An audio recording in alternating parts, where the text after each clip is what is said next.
कहानी की शुरुआत एक ऐसी रहस्यमयी दुनिया से हुई जो धरती की सतह से हजारों किलोमीटर नीचे बसी हुई थी, जहां आसमान से लेकर पानी की गहराइयों तक खतरनाक जीवों का आतंक फैला हुआ था। यहीं हमें इस दुनिया का रक्षक किंग कॉन्ग दिखाई दिया, जो एक छोटे बंदर के साथ झील के किनारे पहुंचा था, लेकिन उसे जरा भी अंदाजा नहीं था कि वो एक पहले से बिछाए जाल में फंसने वाला है। छोटे बंदर ने अचानक महसूस कर लिया कि सामने झील के अंदर कोई बड़ा खतरा छुपा है। फिर भी उसने जानबूझकर कॉन्ग को पानी में उतरने के लिए उकसाया, लेकिन उसकी चालाकी कॉन्ग से छुप नहीं सकी। उसने बस आसपास की हवा को हल्के से सूंघा और तुरंत समझ गया कि आज उसे अच्छा शिकार मिलने वाला है। इसके बाद कॉन्ग बिना कुछ कहे सीधे झील में उतर गया और आराम से नहाने लगा। उधर छोटा बंदर घबरा गया कि कहीं उसकी चाल पकड़ी न जाए, इसलिए वह पानी पीने का नाटक करने लगा। तभी अचानक एक अजीब सा जीव तेज रफ्तार से उनकी तरफ बढ़ने लगा। नहाते वक्त कॉन्ग को भी खतरे का एहसास हो गया। उसने जैसे ही पीछे पलट कर देखा, तभी एक विशाल ड्रैगन अपना बड़ा मुंह खोलकर उस पर झपट पड़ा। ये देखकर छोटा बंदर समझ गया कि उसकी योजना सफल हो गई है और वह तुरंत किनारे की तरफ भागने लगा ताकि खुद को बचा सके। उधर कॉन्ग जमीन पर हर तरह की लड़ाई जीत चुका था, लेकिन पानी में इस तरह के दुश्मन का सामना पहली बार कर रहा था। कॉन्ग उसकी चाल को समझ ही रहा था कि अचानक ड्रैगन उसे खींचकर सीधे झील के अंदर ले गया, लेकिन उसे नहीं पता था कि गुस्से में कॉन्ग कितना खतरनाक हो जाता है। उधर छोटा बंदर यही सोच रहा था कि अब वह कॉन्ग से हमेशा के लिए बच गया है, लेकिन अगले ही पल किंग कॉन्ग का विशाल हथियार सीधे उसके सामने आ गिरा। छोटा बंदर कुछ समझ पाता उससे पहले ही कॉन्ग ने उस ड्रैगन का कटा हुआ सिर सीधे उसके सामने पटक दिया। ये देखकर छोटे बंदर को लगा कि अब कॉन्ग उसे बुरी तरह पीटेगा, लेकिन कॉन्ग ने कुछ नहीं किया, बल्कि उसने अपनी कुल्हाड़ी उठाकर उसे आगे बढ़ने का इशारा कर दिया। दरअसल बंदर नहीं जानता था कि किंग कॉन्ग अपने जैसे किसी को ढूंढने के लिए हजारों सालों से इस दुनिया में अकेला भटक रहा था। वह हर दिन भूखा रहता था और अक्सर यहाँ के खतरनाक भेड़िए उसे दौड़ा दौड़ा कर परेशान करते रहते थे। जब सैकड़ों भेड़िए उसके पीछे पड़ जाते, तब वह छलांग की मदद से किसी तरह बच निकलता, लेकिन इस बार भेड़ियों के झुंड ने उसका पीछा नहीं छोड़ा। वे लगातार उसे घेरने की कोशिश करते रहे। आखिरकार जब उसके सामने गहरी खाई आ गई और भागने का कोई रास्ता नहीं बचा, तब वह मजबूर होकर पलटा और लड़ने के लिए तैयार हो गया।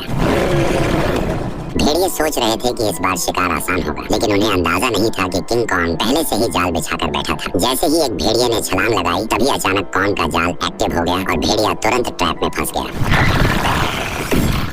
गड्ढे में गिरते ही लकड़ी के नुकीले भाले भेड़िए के आर पार निकल गए। सही मौका देखते ही कॉन्ग ने तुरंत पेड़ का भारी तना उठाकर गड्ढे में फेंक दिया। जैसे ही जाल एक एक करके एक्टिव हुए, पहाड़ से बड़े बड़े पत्थर लुढ़कते हुए नीचे गिरने लगे और भागने की कोशिश कर रहे भेड़िए वहीं फंस गए। लेकिन धुआं छटते ही कुछ जिंदा बचे भेड़िए फिर भी शिकार छोड़ने को तैयार नहीं थे। गुस्से में किंग कॉन्ग ने एक भेड़िए की लाश पकड़ी और अपनी ताकत दिखाते हुए उसे जोर से फाड़कर 2 टुकड़ों में बांट दिया। ये देखकर बाकी बचे भेड़िए डर के मारे पूंछ दबाकर वहां से भाग गए। हालांकि शिकार मिलने के बाद भी किंग कॉन्ग के चेहरे पर कोई खुशी नहीं थी, क्योंकि उसके मुंह के सड़े हुए दांत ने उसे बहुत परेशान कर रखा था। इसी बीच छुपकर बैठी एक छिपकली मौका देखकर मांस का टुकड़ा उठाकर भागने लगी। किंग कॉन्ग तुरंत उसे रोकने के लिए झपट पड़ा, लेकिन तभी उसका ध्यान दूर से आई आवाज पर चला गया। घाटी से आती उस दहाड़ को सुनकर उसे लगा कि शायद उसका कोई अपना उसे बुला रहा है, इसलिए वह तुरंत उस दिशा में दौड़ पड़ा। लेकिन वहां पहुंचकर उसे सिर्फ एक अजीब सा मेंढक मिला जो उसी के जैसी आवाज निकाल रहा था।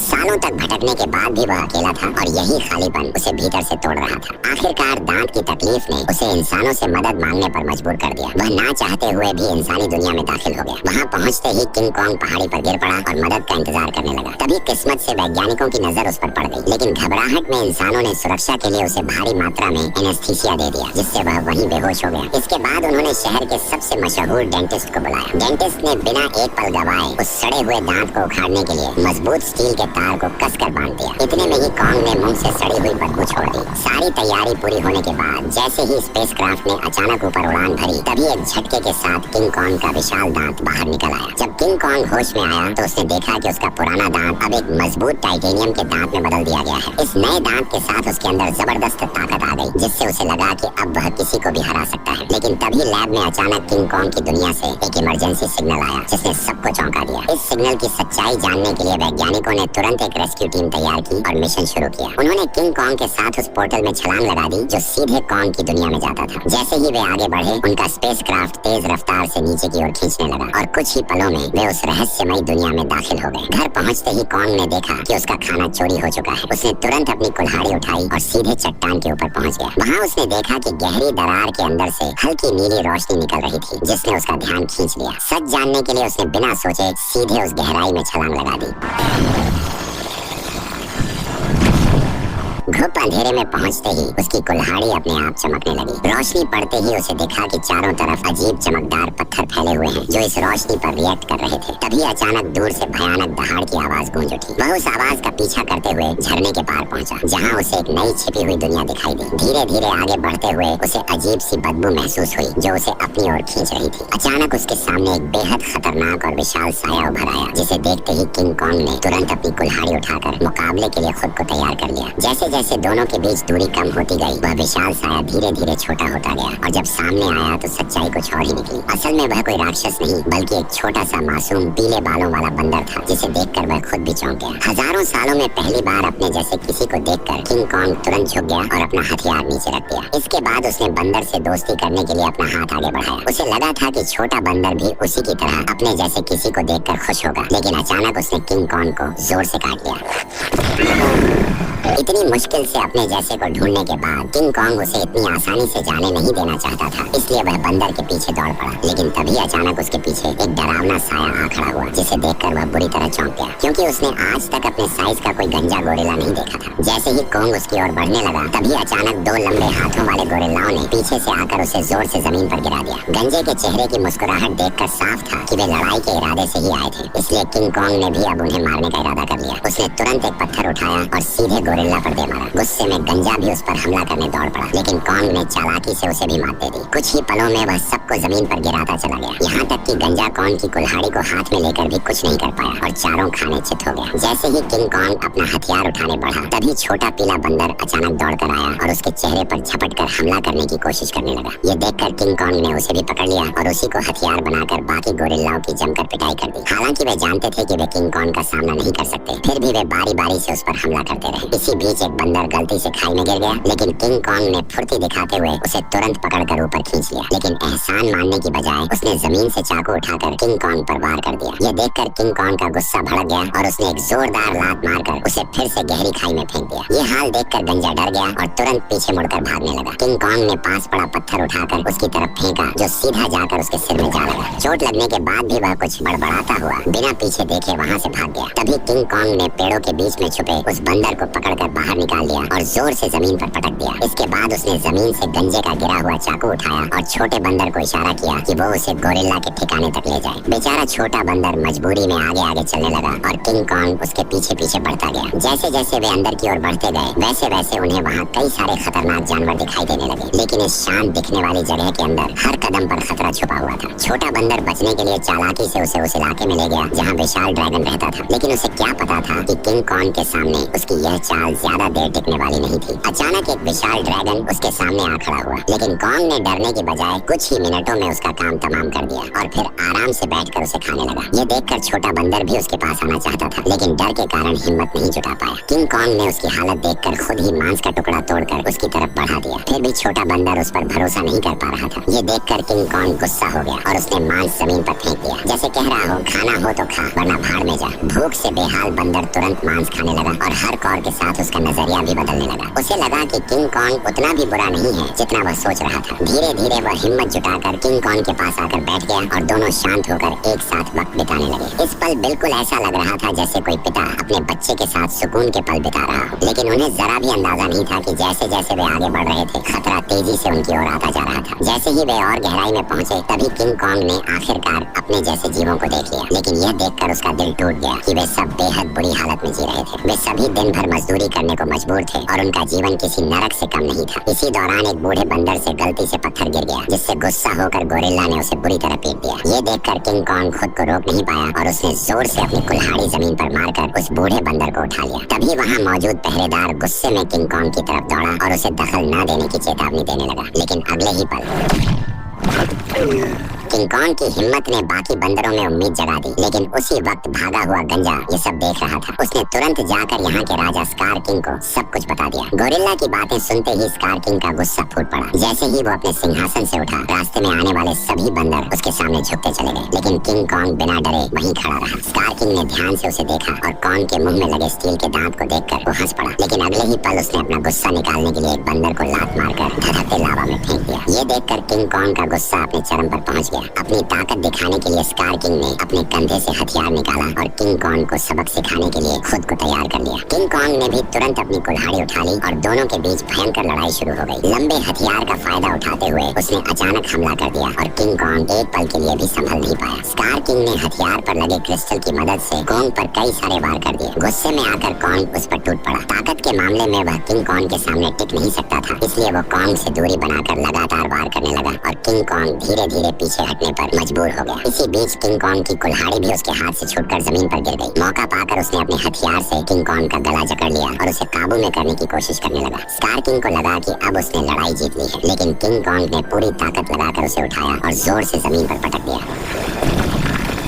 किंग कॉन्ग ने कुछ ही देर में उसे चित कर दिया। तभी स्कार किंग ने तय किया कि वह उसे उसकी असली ताकत दिखाकर ही मानेगा। जैसे ही उसके हथियार में लगा पत्थर चमकने लगा, तभी अचानक गोरिल्लाओं ने पत्थर गिराकर लावा का रास्ता रोक दिया। ठीक उसी पल गुफा में छिपे खौफनाक राक्षस की आंखें दिखाई देने लगी। तपती जमीन अचानक बर्फ बन गई और बाहर निकला वही विशाल जीव टाइटन शीमो, जिसने कभी पूरी दुनिया को बर्फ में जकड़ लिया था। स्कार किंग ने तुरंत उसे कॉन्ग पर हमले का हुक्म दिया, लेकिन शीमो इस हुक्म से खुश नहीं दिख रहा था। जैसे ही उस पर दबाव बढ़ाया गया, वह दर्द से तड़प उठा और मजबूरी में उसने हमला कर दिया। किंग कॉन्ग ने फुर्ती दिखाते हुए तुरंत छलांग लगाई और पहले वार से खुद को बचा लिया। इसके बाद उसने अपनी कुल्हाड़ी सामने रखकर खुद को संभालने की कोशिश की, लेकिन शीमो की ताकत के सामने उसकी सारी कोशिशें कमजोर पड़ने लगी। देखते ही देखते उसका हाथ जमने लगा और बर्फ में बदलता चला गया। इस अचानक हुए हमले से उसका दाहिना हाथ बुरी तरह घायल हो गया और वह कमजोर पड़ने लगा। मौका देखकर स्कार किंग ने तुरंत उसे खत्म करने का आदेश दे दिया। जैसे ही अगला हमला होने वाला था, तभी पीछे से छोटा बंदर सुरंग की ओर इशारा कर उसे तुरंत भागने को कहने लगा। उसी समय शीमो ने मजबूरी में फिर से हमला कर दिया। ये देखकर किंग कॉन्ग तुरंत मुड़ा और तेजी से सुरंग के अंदर घुस गया। लेकिन अभी भी उसके पीछे सैकड़ों खतरनाक बंदर लगे हुए थे। अच्छी बात यह थी कि सालों से यहाँ रहने के कारण कॉन्ग ने जंगल में कई जाल बिछा रखे थे, लेकिन उन बंदरों की गिनती इतनी ज्यादा थी कि घायल कॉन्ग को उन्होंने जल्दी ही एक बंद रास्ते में घेर लिया। अब उसके पास सिर्फ यही आखिरी जाल बचा था जिस पर वह भरोसा कर सकता था। लेकिन जो बंदर रास्ते भर जाल में फंसते आए थे, इस बार अचानक सतर्क हो गए। उन्होंने तुरंत जमीन पर पड़ी उस बेल को देख लिया जो जाल को एक्टिव करने के लिए थी। जब कॉन्ग ने देखा कि उसका प्लान फेल हो चुका है, तब उसे लगा कि अब उसका अंत करीब है। ठीक उसी पल पहाड़ी के ऊपर लगा जाल अचानक एक्टिव हो गया और सैकड़ों टन भारी पत्थर सीधे उन पर गिर पड़े, जिससे वहाँ मौजूद सारे बंदर उन पत्थरों के नीचे दब गए। तभी कॉन्ग ने देखा कि जाल को एक्टिव करने वाला कोई और नहीं बल्कि वही बंदर था। अब कॉन्ग बुरी तरह घायल था और लड़ने की हालत में नहीं था, इसलिए वह छोटे बंदर के सहारे इंसानों के पास लौटने लगा। लेकिन उसे अंदाजा नहीं था कि अभी भी एक बंदर जिंदा बच गया है। उधर कॉन्ग के साथ आए वैज्ञानिकों ने देखा कि उनका बेस पूरी तरह तबाह हो चुका है। तभी उनकी नजर चट्टान के ऊपर बने एक विशाल हाथ के निशान पर पड़ी, जिससे उन्होंने अंदाजा लगाया कि इस दुनिया में कॉन्ग जैसे और भी विशाल जीव मौजूद हैं। जल्द ही वे जंगल की गहराई में पहुंच गए, जहां उन्हें एक छुपा हुआ यंत्र दिखाई दिया। जैसे ही लड़की ने उसे दबाया, उसी पल कई जगहों से पानी बहकर नीचे आने लगा। वह पानी मिलकर एक तेज धारा बन गई और जंगल के अंदर की ओर बहने लगी। वैज्ञानिक उसका पीछा करते करते एक रहस्यमयी जादुई दीवार के सामने पहुंच गए, जिसने जंगल के अंदर एक अदृश्य जगह को छुपा रखा था। जैसे ही उन्होंने उस दीवार को छुआ, तभी उसमें नीली चमक दौड़ पड़ी। ये देखकर उन्होंने तुरंत दीवार के अंदर एक छेद कर दिया और तभी उनके सामने एक ऐसा नजारा आया जिसे देखकर उनकी आंखें खुली की खुली रह गईं। दीवार के पीछे एक ऐसी सुंदर और रहस्यमयी दुनिया मौजूद थी जिसे आज तक न किसी ने देखा था और न ही उसके बारे में सुना था। जैसे ही वैज्ञानिकों ने इस दुनिया में कदम रखा, तभी अचानक उन्हें उस दुनिया के जनजातीय लोगों ने घेर लिया। ये लोग इंसानों जैसे दिखते थे, लेकिन उनकी वेशभूषा किसी नॉर्मल इंसान से बिल्कुल अलग थी। वे लोग वैज्ञानिकों को नुकसान पहुंचाए बिना सीधे अपने कबीले के पास ले गए। वहां पहुंचकर उन्हें पता चला कि यह लोग हजारों सालों से धरती के नीचे रह रहे हैं और उस पोर्टल की रक्षा कर रहे हैं जो ऊपर की दुनिया से सीधे जुड़ा हुआ है। स्कार किंग सालों से इसी जगह की खोज में लगा था ताकि वो इस पोर्टल की मदद से इंसानी दुनिया पर कब्जा कर सके। ठीक उसी समय इंसानों की गंध को सूंघते हुए किंग कॉन्ग वैज्ञानिकों तक पहुंच गया, लेकिन अदृश्य दीवार की वजह से वो भीतर की दुनिया को देख नहीं सका। इसलिए कबीले के लोगों ने उस जादुई दीवार में एक दरार बना दी, जिससे कॉन्ग आसानी से अंदर घुस गया और सीधे इंसानों के बीच पहुंच गया। लेकिन उन्हें नहीं पता था कि यह सब पीछा कर रहे बंदर ने देख लिया था। जैसे ही किंग कॉन्ग इंसानों के सामने पहुंचा, तभी वह कमजोर पड़ गया और सीधे जमीन पर गिर पड़ा। वैज्ञानिकों ने देखा कि कॉन्ग का हाथ बुरी तरह घायल है और अब वो कुछ भी करने की हालत में नहीं है। ये देखकर डॉक्टर ने तुरंत फैसला किया कि कॉन्ग के हाथ को पूरी तरह बदलना पड़ेगा। उसे तुरंत मैकेनिक आर्म का आइडिया आया। यह वही सुपर मैकेनिकल आर्म था जिसे इंसानों ने पहले कॉन्ग को और ताकतवर बनाने के लिए डिजाइन किया था। अच्छी बात यह थी कि यह गैजेट अभी भी तबाह हो चुके बेस के नीचे बने अंडरग्राउंड मैकेनिकल स्टोर में सुरक्षित रखा हुआ था। जल्द ही डॉक्टर उसे वहां से निकाल लाया और उसे सीधे कॉन्ग के शरीर के ऊपर लाकर छोड़ दिया और तभी वह मशीन खुद ब खुद कॉन्ग के जख्मी हिस्से को पहचान कर जुड़ने लगी। जैसे ही उस हाथ के अंदर की खास दवा कोंग के शरीर में पहुंची तो बेहोश कोंग को जैसे नई ताकत महसूस होने लगी। उसके चेहरे की खुशी साफ बता रही थी कि वह इस नए हथियार से काफी खुश था। लेकिन तभी अचानक छोटा बंदर जंगल के अंदर से भागता हुआ वहाँ आ पहुंचा। उसने कोंग को बताया कि स्कार किंग पोर्टल की जगह का पता लगा चुका है और वह शीमो के साथ मिलकर कबीले पर हमला करने वाला है। अकेला कोंग स्कार किंग और शीमो का सामना नहीं कर सकता था, इसलिए उसके पास सिर्फ एक ही रास्ता बचा था, इंसानों की दुनिया में जाकर कई सालों से सो रहे गॉडजिला को जगा देना। लेकिन उसे बिल्कुल अंदाजा नहीं था कि जिसे वह अपनी मदद के लिए बुलाने जा रहा है वही गॉडजिला उसके लिए सबसे बड़ा खतरा साबित होने वाला है। अचानक पिरामिड के आसपास की जमीन तेजी से हिलने लगी और नीचे से एक मैकेनिकल हाथ बाहर निकल आया। यही वह जगह थी जो धरती तक पहुंचने का पोर्टल खोलती थी। जल्द ही कोंग पोर्टल से बाहर निकल आया। कोंग की आहट महसूस होते ही गॉडजिला अचानक नींद से जाग गया और बिना एक पल गवाए सीधे उसकी तरफ बढ़ने लगा। जैसे ही वो कोंग के सामने पहुंचा तब गॉडजिला को लगा कि कोंग उसे चुनौती देने आया है, इसलिए वो बिना एक पल गवाए पूरी रफ्तार से उस पर टूट पड़ा। उसकी आंखों में भरा गुस्सा साफ बता रहा था कि वह कोंग को जिंदा छोड़ने वाला नहीं है। तेजी से अपनी ओर बढ़ते गॉडजिला को देखकर कोंग ने हाथ उठाकर उसे समझाने की कोशिश की, पर गॉडजिला अब किसी भी बात को सुनने वाला नहीं था। उसने सीधे टक्कर मारकर कोंग को सैकड़ों मीटर दूर फेंक दिया। गॉडजिला को रुकता न देखकर कोंग ने पीछे से हमला किया ताकि किसी तरह उसे शांत कर सके, लेकिन रेत आंखों में जाते ही गॉडजिला और भड़क गया। उसने पलटकर कोंग के हाथ को अपने जबड़ों में जकड़ लिया और जोर से उसे जमीन पर पटक दिया, जिससे कोंग पूरी तरह चकरा गया। कोंग संभल भी नहीं पाया था कि गॉडजिला फिर से उस पर टूट पड़ा। जब बातों से कुछ नहीं हुआ तो कोंग ने भी जोरदार पलटवार शुरू कर दिया। हालांकि गॉडजिला अपने सबसे ताकतवर रूप में था, लेकिन मैकेनिकल आर्म की ताकत के साथ अब कोंग भी किसी से कम नहीं था। लेकिन जब कोंग ने देखा कि वह गॉडजिला को हरा नहीं पाएगा तब उसने बिना एक पल गवाए उसे पकड़कर जबरदस्ती पोर्टल की ओर खींचना शुरू कर दिया। उधर कबीले के लोगों ने स्कार किंग को रोकने के लिए एक खास रेड लिक्विड पानी में मिला दिया। जैसे ही लिक्विड पानी में घुला एक जादुई बदलाव शुरू हो गया। उससे एक ऐसा सिस्टम एक्टिव हुआ जो दो विशाल पिरामिड को आपस में जोड़ने लगा और जैसे ही ये पिरामिड जुड़ते ग्रेविटी कुछ समय के लिए खत्म हो जाती, जिससे सब हवा में उड़ने लगते और स्कार किंग के लिए पोर्टल तक पहुंचना लगभग नामुमकिन हो जाता। लेकिन पिरामिड पूरी तरह जुड़ पाते उससे पहले ही स्कार किंग वहाँ पहुँच गया। आते ही उसने उस एंटी ग्रेविटी सिस्टम को पहचान लिया। उसने तुरंत शीमो को आदेश दिया कि वह बर्फ से पिरामिड के बीच का रास्ता बंद कर दे। तभी अचानक पोर्टल से एक तेज रोशनी निकली और जमीन पर आ गिरी। अगले ही पल गॉडजिला और कोंग मलबे को चीरते हुए बाहर निकल आए। जैसे ही गॉडजिला की नजर शीमो और स्कार किंग पर पड़ी तभी उसे सब समझ आ गया कि कोंग उसे यहाँ क्यों लाया है, इसलिए बिना एक सेकंड गवाए वह कोंग के साथ मिलकर उन पर टूट पड़ा। उधर स्कार किंग भी शीमो के साथ उनकी तरफ बढ़ने लगा। दोनों तरफ कोई भी कमजोर नहीं था। जैसे ही चारों भिड़े उसी पल बर्फ टूट गई और पिरामिड आपस में टकरा गए। उस टक्कर से निकली लहर ने पूरी जगह की ग्रेविटी खत्म कर दी। हर कोई हवा में तैरने लगा, लेकिन इसके बावजूद गॉडजिला बिना ग्रेविटी के भी तेजी से बचते हुए सीधे शीमो की तरफ बढ़ने लगा। वहीं चालाक स्कार किंग ने कोंग की कुल्हाड़ी उठाकर उसी पर हमला कर दिया, पर कोंग ने अपने मैकेनिकल आर्म से हर बार को रोक दिया। कुछ ही पलों में हालात पलट गए और कोंग स्कार किंग पर भारी पड़ने लगा, लेकिन दुश्मन ज्यादा होने की वजह से उस पर पीछे से हमले होने लगे। ये देखकर छोटा बंदर पत्थर उठाकर कोंग की मदद करने लगा। तभी मौका पाकर शीमो ने गॉडजिला पर हमला किया और कुछ ही पलों में उसे पूरी तरह बर्फ में जमा दिया। लेकिन गॉडजिला भी उससे कम नहीं था। उसने एक ही झटके में बर्फ तोड़ दी। उसी समय एंटी ग्रेविटी सिस्टम बंद हो गया और दोबारा ग्रेविटी लौट आई। मौका मिलते ही स्कार किंग कोंग की पकड़ से निकलकर सीधे पोर्टल में कूद पड़ा। उसे रोकने के लिए गॉडजिला और कोंग भी उसके पीछे कूद पड़े, लेकिन इस अफरा तफरी में कोंग की कुल्हाड़ी वहीं छूट गई। दूसरी तरफ इंसानों को अंदाजा भी नहीं था कि कितना बड़ा खतरा आने वाला है। अचानक समुद्र की लहरें जमकर बर्फ के पहाड़ में बदल गईं। अगले ही पल स्कार किंग शीमो के साथ धरती पर पहुंच गया। खुले आसमान की रोशनी पाकर उसने नीचे मौजूद इंसानों को देखकर जोरदार दहाड़ लगा दी।